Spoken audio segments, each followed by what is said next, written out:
Bom dia, boa tarde, boa noite.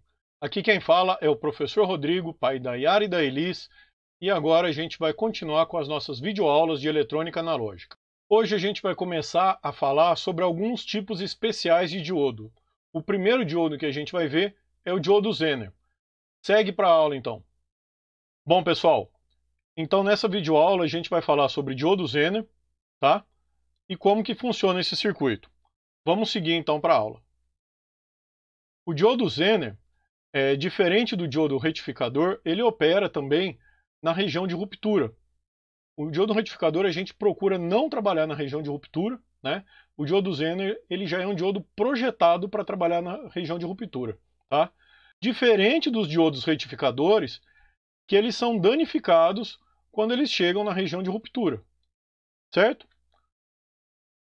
Dessa maneira, então, o diodo Zener ele pode trabalhar na região de ruptura, trabalhando com tensões que a gente vai chamar de tensão Zener entre 2 e 200 volts. Vamos seguir para ver como é que funciona isso então.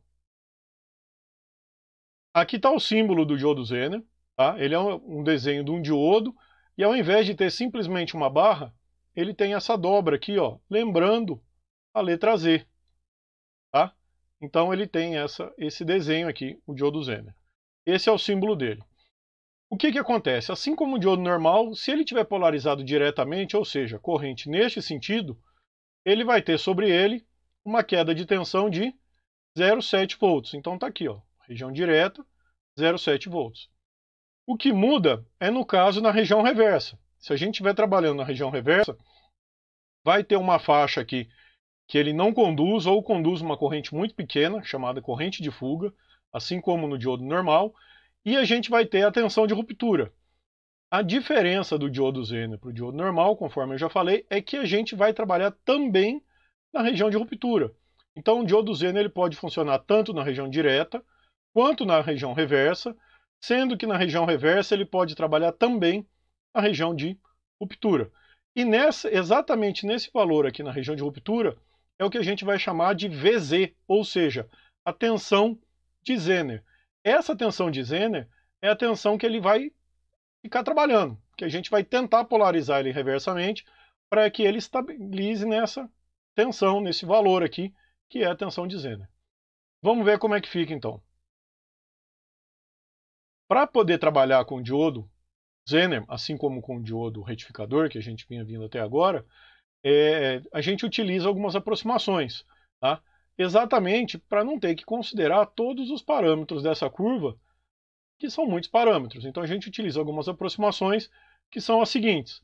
A gente tem aqui então o diodo Zener ideal e o diodo Zener com a segunda aproximação. Vamos ver como é que funciona então. No diodo Zener ideal, o que eu estou considerando? Eu estou considerando na parte reversa, eu vou trabalhar sempre na parte reversa, tá pessoal? Na parte reversa, o que eu tenho? Eu tenho então esse diodo polarizado reversamente, ou seja, vai conduzir corrente neste sentido.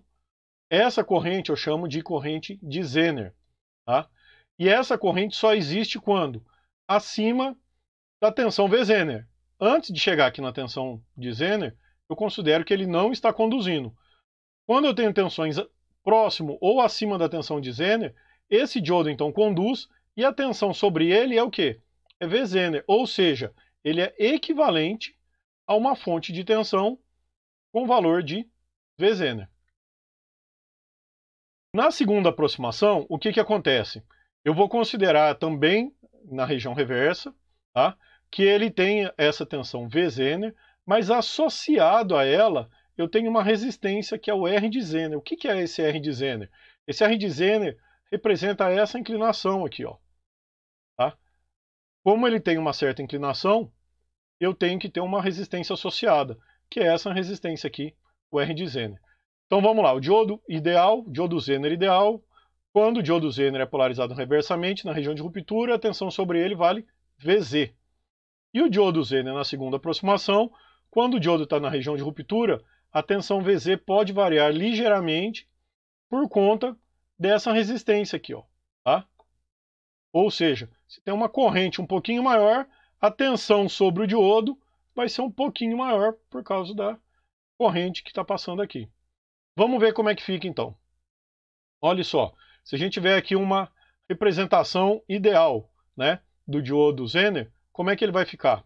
Eu vou ter então polarizado diretamente as tensões acima de 0,7, ele vai travar em 0,7. Tensões abaixo de 0,7 ele não conduz. Tensões até chegar no V-Zener, na tensão de Zener, ele não conduz. E se eu aplico tensões maiores que V-Zener, ele trava no V-Zener e conduz corrente. Na segunda aproximação, o que acontece? Novamente, é o gráfico de corrente de Zener por V de Zener, polarizado diretamente 0,7, polarizado reversamente até V de Zener, ele não conduz, e quanto maior a corrente, o que acontece? A tensão sobre o diodo acaba aumentando um pouquinho, tá? Quanto maior vai aumentando aqui a minha corrente, ó, eu vou tendo tensões maiores no meu diodo. Certo?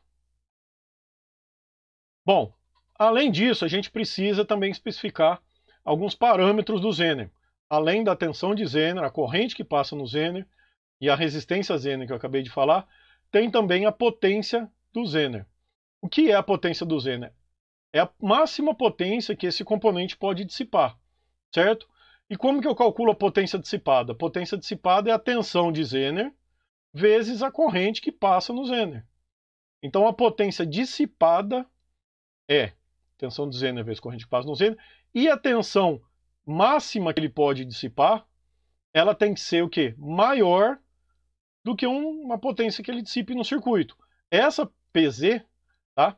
Que é a potência de Zener, ela é dada no datasheet. Então cada Zener tem uma potência pré-determinada. E esse valor, então, tem que ser maior que a potência dissipada pelo Zener no circuito, que é dada por essa fórmula aqui. Além disso, a gente tem também a resistência Zener.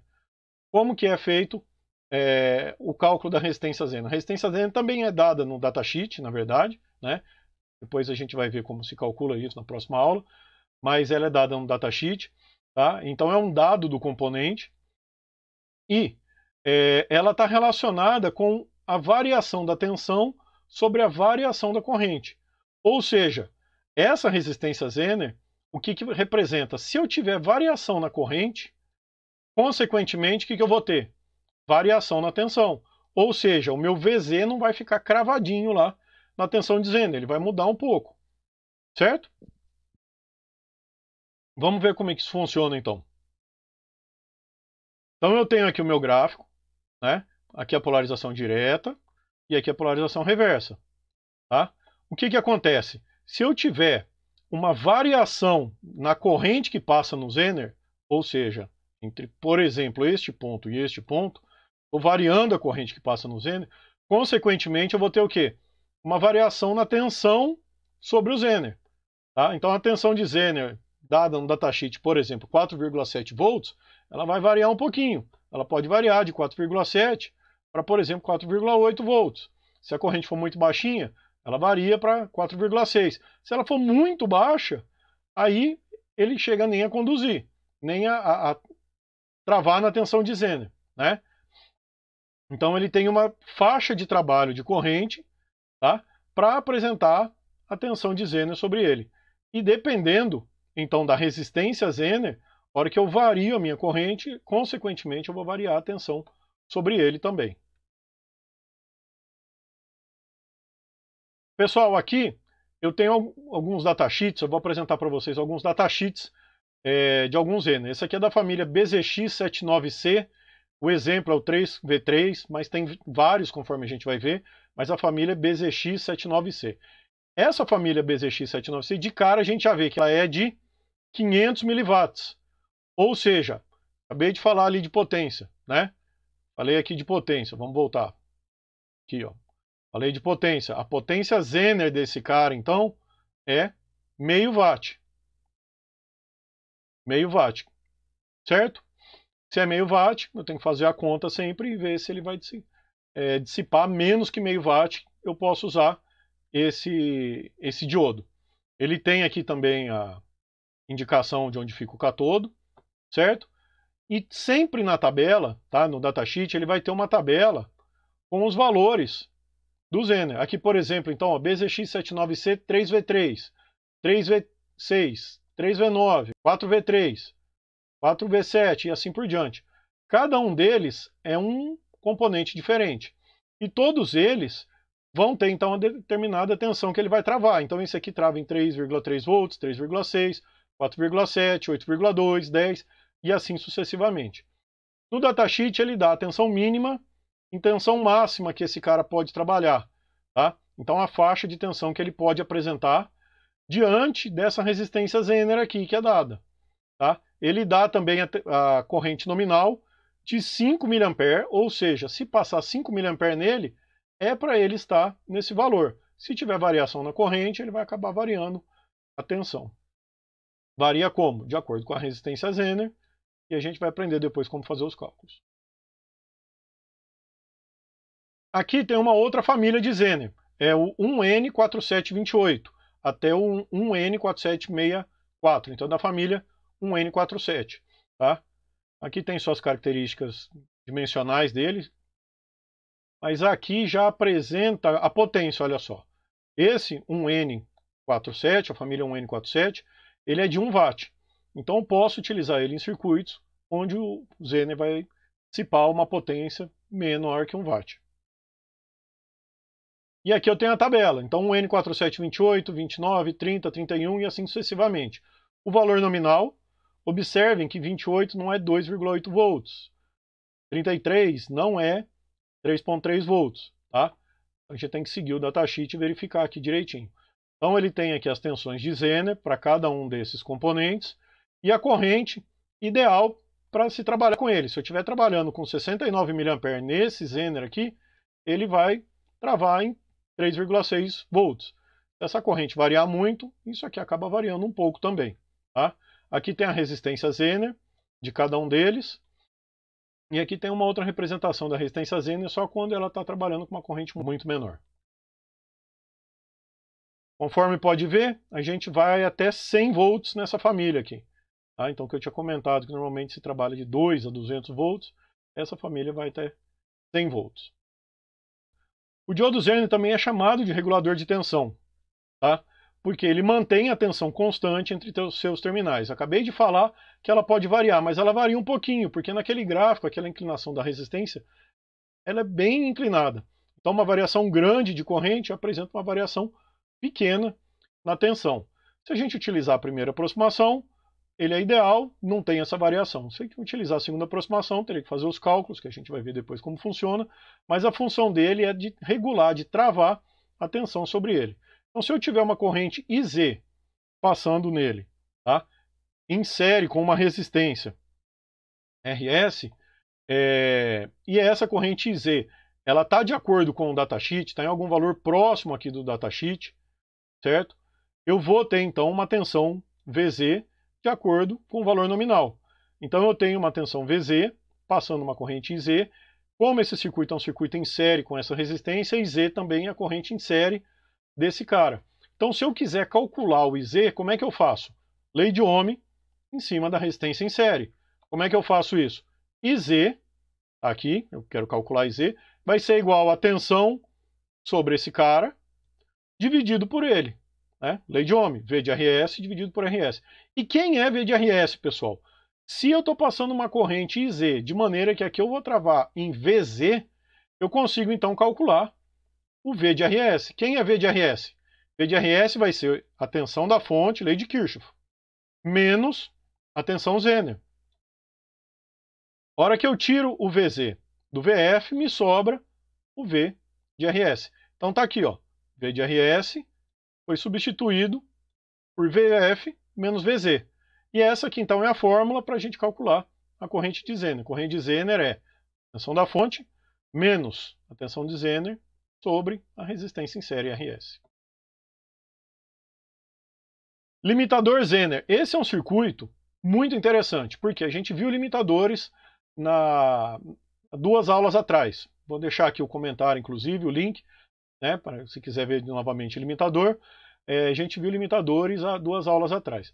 Quando a gente viu limitadores, o que acontecia? Ou ele travava em 0,7, muito pequenininho, a hora que eu utilizo um diodo retificador, ou eu precisava utilizar uma fonte, lembra? Se eu preciso utilizar uma fonte, pessoal, acaba gerando uma dificuldade, porque eu tenho que montar uma fonte para ter uma tensão fixa, para deslocar o valor de que eu quero travar.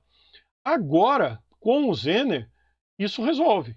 Por quê? Porque a tensão de Zener, eu consigo vários valores. Eu posso ter Zener de 3.3, 3.6, 4.7, 5.1, vários valores. Então, dependendo do valor de Zener que eu utilizo aqui, ou aqui, o que acontece? Ele vai travar na tensão de Zener.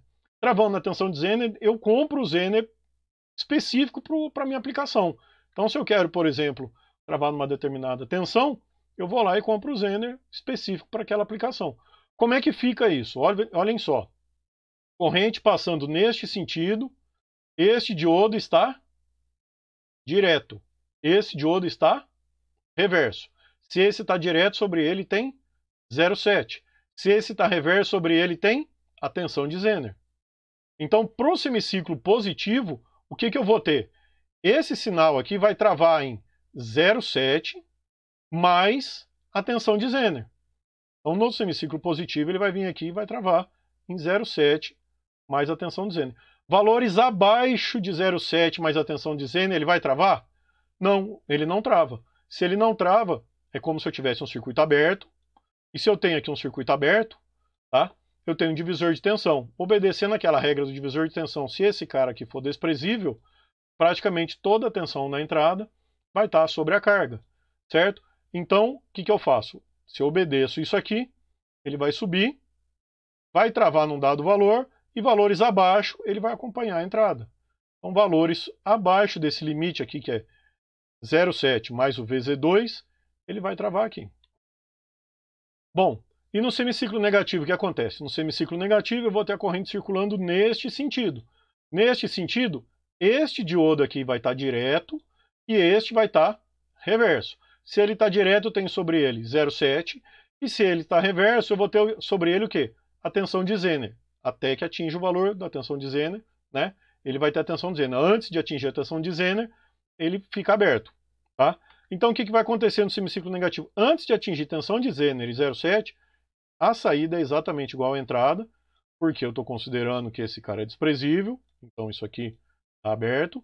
Na hora que atinge 0,7 mais a tensão do VZ1 ali, ele trava nesse valor, e depois, quando ele volta a ser menor que esse valor, ele volta a acompanhar a saída igual à entrada. Vamos ver como é que fica o gráfico então. Aqui, ó. No semiciclo positivo, então, ele está direto para cá. Esse diodo direto, esse reverso, o que eu tenho? 0,7 mais VZ2. Então, qualquer tensão acima de 0,7 mais VZ2, ele vai limitar, ele vai ceifar aqui. Valores abaixo, ele deixa passar normal. E no semiciclo negativo, esse cara aqui está direto e esse cara está reverso. Então, o que eu vou ter? Ele vai limitar em VZ1 e o 0,7, só que os dois, no caso aqui, negativo, porque a corrente está no outro sentido, tá? Então, menos VZ1, menos 0,7. Então, ele limita nesse valor. Valores em módulo menor que isso, ele vai ficar aberto, né? Isso aqui é um aberto. Então, a saída é praticamente igual à entrada, porque esse cara é desprezível. Tranquilo, pessoal? E vamos ver como é que vai ficar, então, a relação entre saída e entrada. Olhem só, até atingir o valor de VZ1 com 0,7 e VZ2 com 0,7, nesse meio aqui, ó, saída é igual à entrada. É o que está aqui. A saída é igual à entrada. Certo? Aqui. Quando eu tenho valores de entrada maiores, o que vai acontecer? A minha saída vai limitar, ela vai ceifar aqui em VZ2 mais 0,7. E quando eu tenho valores menores aqui, na minha entrada, ela vai limitar, ela vai ceifar menos VZ1 menos 0,7. Então, fica dessa maneira aqui a representação entre entrada e saída. Pessoal, com isso a gente finaliza a aula de diodo Zener. Na próxima aula eu vou falar sobre o regulador Zener. Tendo alguma dúvida, deixa nos comentários aqui embaixo, tá? E até a próxima.